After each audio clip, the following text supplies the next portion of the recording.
Hello guys. Okay. So, how to reformat something in Photoshop. Now, this is what I am most familiar with. However, there are other tools that you can use to do this as well. So let's open something. So here I am, file, open. And you can see here in downloads, Audrey, Alicia, Maddie, I've been helping them reformat some of their images so that they will fit into um, the website. So let's go to one of mine. I'm going to open this up.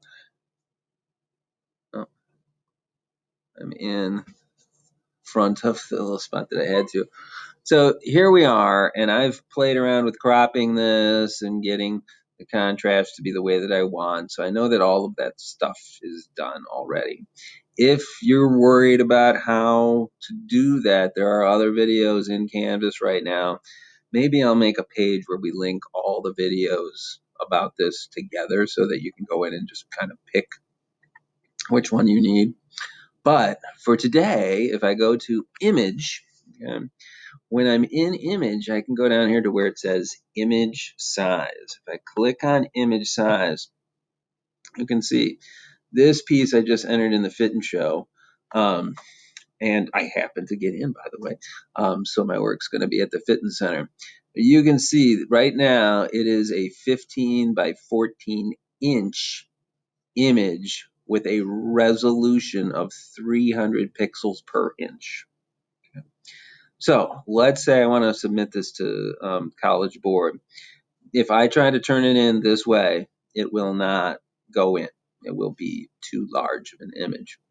So the first thing I want to do is I want to get under the 780 by 530 pixel, so size range. So underneath where it says inches here, I can click on that and I can go to pixels and it'll tell me exactly how much. It's linked together here, so if I change one of these numbers, the other number will change automatically. And I could go in and just as simple as this, I could say, okay, I want the width of this thing to be around 780, right? Then you can see it also changes the height to 761. This piece is kind of square. Their recommendation for squares is 480 by 480, and now I'm within their desired size range. So you may have to make a couple of adjustments there to make that happen. But the resolution is still too high. So I'm going to go in, I'm going to say 72 and click OK. And just that easily, I have changed this. Now look at how small it became because this image is going to be projected on the side of their building, so they needed to be pretty big. And when I go down that small, it gets pretty small. And look, when I bring it up like this, it looks really fuzzy, right? So it's like, oh, I really don't want to send that thing in there. So what can I do, Mr. Walter, to make that happen or to change that around? I'll cancel that right now. So let's try doing it a different way. Let's undo our last thing, Control Z. Now I have to zoom back out. And let's try changing this a different way. Okay, instead of doing both things at once, I'm going to go image size. The first thing I'm going to do this time is I'm just going to go 72. Boom. Let's zoom in on that and see what happened. Okay, still looks pretty crisp, but I know it's too big. So let's go to image size. Now let's change our pixels to 480 and do this a second time.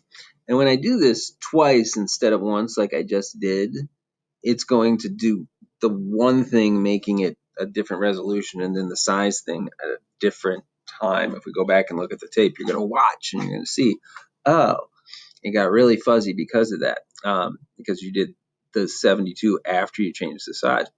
Now that I do it, watch what happens here. So it seems like I've done the exact same thing, but when we zoom into this one now, it's much, much better, okay? And they're not even going to zoom in as much as this. It's going to look more like that on their screen. So that's what they're going to see, and they're going to get a better chance. So that's how you can save your, you can